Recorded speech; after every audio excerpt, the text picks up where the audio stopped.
Hello friend, स्वागत है आपका हमारे यूट्यूब चैनल HK क्लासेस में। और आज हम लोग पढ़ेंगे क्लास 10th का प्रश्नावली 5.1 का क्वेश्चन नंबर पहले का चौथा जो इसमें भाग दिया हुआ है इसके बारे में। ठीक है, तो क्वेश्चन नंबर पहले का चौथा इसमें भाग दिया हुआ है। कह रहा है इसमें खाते में प्रत्येक वर्ष का मिश्र धन जबकि रुपया 10,000 की राशि 8% वार्षिक की दर से चक्रवृद्धि ब्याज पर जमा की जाती है। ठीक है, तो चलिए हम लोग बगैर सोचे फटाफट इसको हल करते हैं। ठीक है, तो सबसे पहले हम लोग यहाँ पे क्या लिखेंगे, हल लिखेंगे। और हल लिखने के बाद से क्या करेंगे, यहाँ पे देखिए लिखेंगे यहाँ पे प्रथम वर्ष की, क्या लिखेंगे इसमें, प्रथम वर्ष की, ठीक है, प्रथम वर्ष की राशि A1 बराबर कितना दिया हुआ है, 10,000 दिया हुआ है, तो 10,000 लिख देंगे। ठीक है, अब देखिए हमको क्या ज्ञात करना है, यानी A1 बराबर दे दिया है तो हमको A2 का मान ज्ञात करना है। ठीक है, A3 का मान ज्ञात करना है, तब जाके हमको क्या मिलेगा, यानी एक सूची मिलेगा, यानी एक श्रेणी मिलेगा, जिसे हम क्या कर सकते हैं, यह पता कर सकते हैं कि यह जो हमारा सूची है वह समांतर श्रेणी में है या नहीं है। ठीक है, तो हमको A2 ज्ञात करने के लिए क्या करना पड़ेगा, पहले हमको यानी दूसरे वर्ष का ब्याज ज्ञात करना पड़ेगा। तो दूसरे वर्ष का ब्याज कैसे ज्ञात करते हैं, देखिए यहाँ पे लिखेंगे अब, ठीक है, अब दूसरे वर्ष का ब्याज, दूसरे वर्ष का ब्याज बराबर, अब ब्याज निकालने के लिए हम क्या जानते हैं, यहाँ पे कि मूलधन, ठीक है, गुणे दर गुणे समय, ठीक है, और बटे क्या होता है, 100 होता है। ठीक है, अब देखिए मूलधन की बात आ गई, यानी A1 जो हमको दिया हुआ है यही हमारा क्या हो जाएगा, मूलधन हो जाएगा। ठीक है, यानी यहाँ पे लिख देते हैं, क्या लिख देते हैं, A1 बराबर, यानी जो हमको दिया हुआ है 10,000, ठीक है, यही हमारा क्या हो जाएगा, मूलधन हो जाएगा।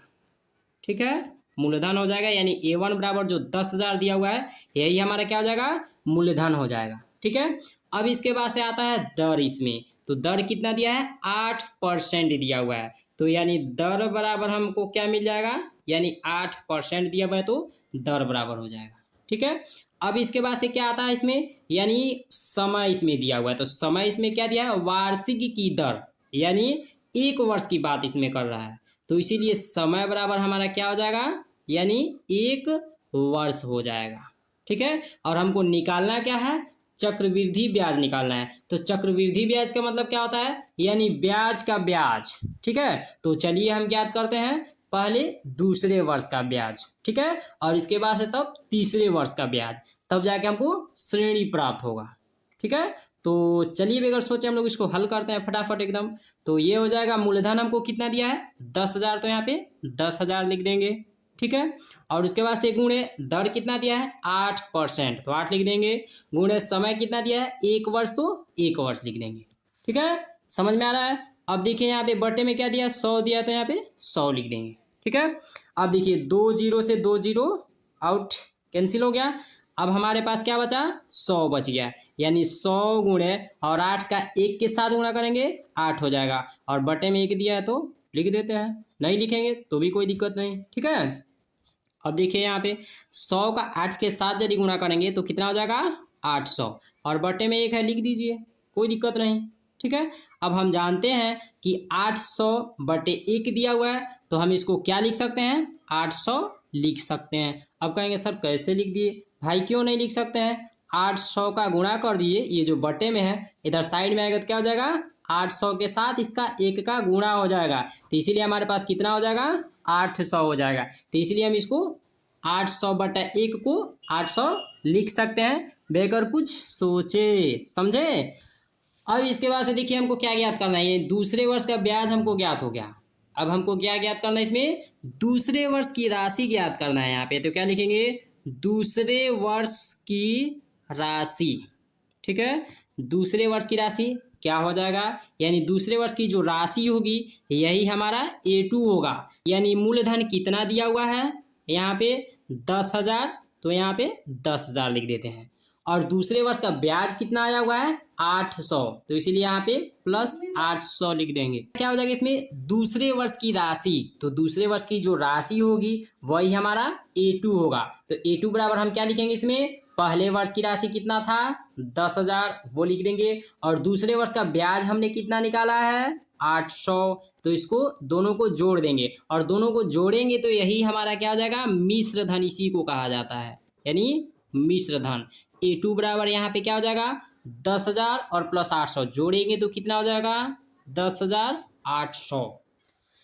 हम मिश्र धन A2 बराबर कितना हो जाएगा 10,000 और प्लस 800 जोड़ेंगे तो कितना हो जाएगा 10,800, यानी मिश्र धन A2 बराबर कितना हमको प्राप्त हो गया 10,800। अब हम चलते हैं A3 का मान निकालने के लिए। तो A3 का मान कैसे निकालेंगे, पहले A3 का मान निकालने के लिए हमको तीसरे वर्ष का ब्याज ज्ञात करना पड़ेगा, समझ में आया। तो चलिए हम तीसरे वर्ष का ब्याज ज्ञात करते हैं। तो कैसे निकलेगा बाबू, देखिए यहाँ पे लिखेंगे अब, ठीक है। अब तीसरे वर्ष का ब्याज, तीसरे वर्ष का ब्याज क्या हो जाएगा बराबर, और ब्याज निकालने के लिए हमारा फार्मूला क्या होता है वही मूलधन, ठीक है, मूलधन गुणे दर गुणे समय बटे 100 होता है, लिख देंगे यहाँ पे। क्लियर।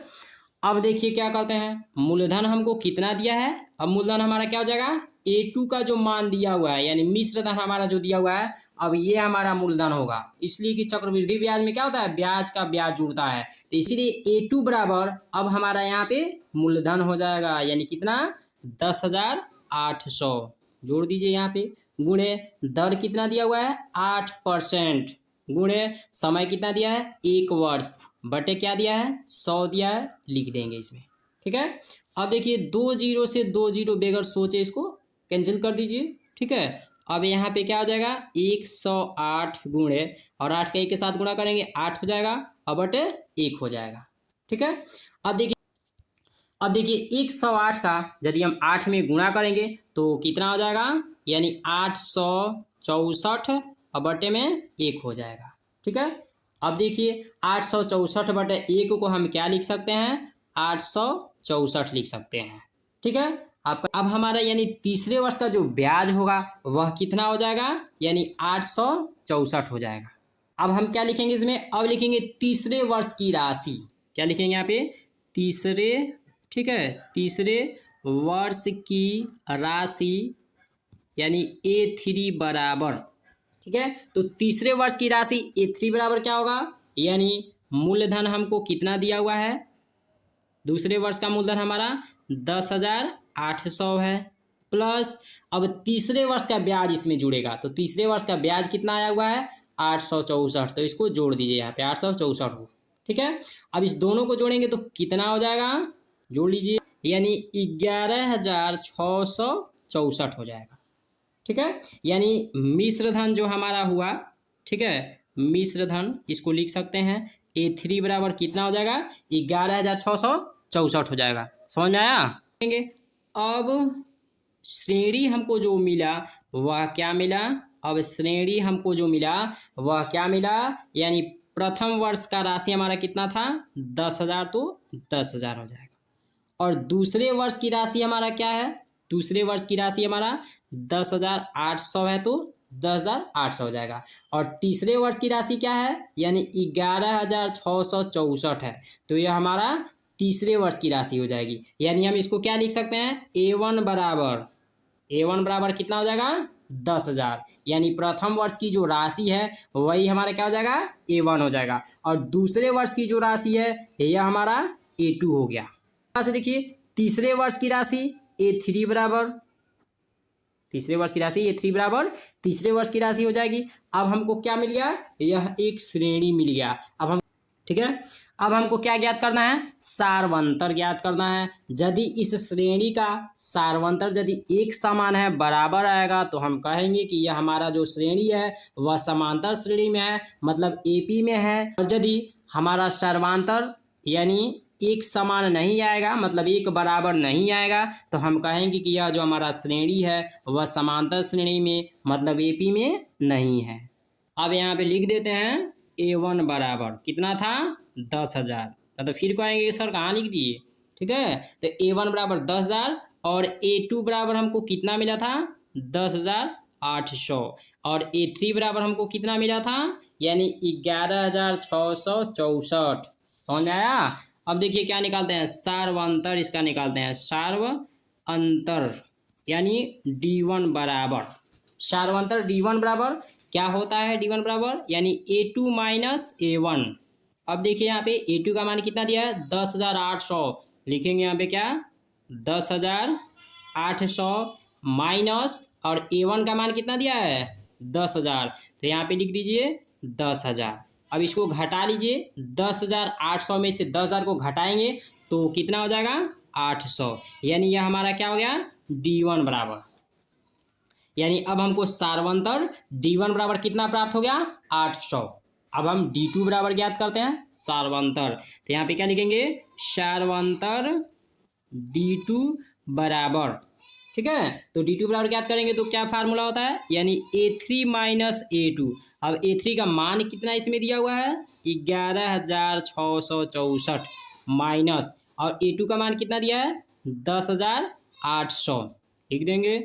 अब इसके बाद देखिए 11,664 में से 10,800 को यदि घटाते हैं तो कितना हो जाएगा हमारे पास यानी 864 हो जाएगा, ठीक है। तो अब देखिए यहाँ पे D2 का जो मान आया वह क्या आया अलग आ गया, D1 का मान 800 आ गया, D2 का मान 864 आ गया। देखिए हमारे यहाँ पे D1 बराबर हमको कितना यहाँ प्राप्त हुआ है 800 और D2 बराबर हमको यहाँ कितना प्राप्त हो गया 864, यानी D1 का मान अलग आया है, D2 का मान अलग आया हुआ है। तो ऐसे ही हमको दिख रहा है कि यह जो हमारा श्रेणी है वह समांतर श्रेणी नहीं है, मतलब AP में नहीं है, लेकिन फिर भी हम लिख दे रहे हैं इसलिए कि आप लोग बहुत बदमाश हैं, लिखेंगे नहीं यहाँ पे, तो लिख देते हैं चूंकि D1 does not equal to D2 यानी D1 D2 के बराबर नहीं है, इसलिए क्या होगा यह श्रेणी, ठीक है, समांतर श्रेणी,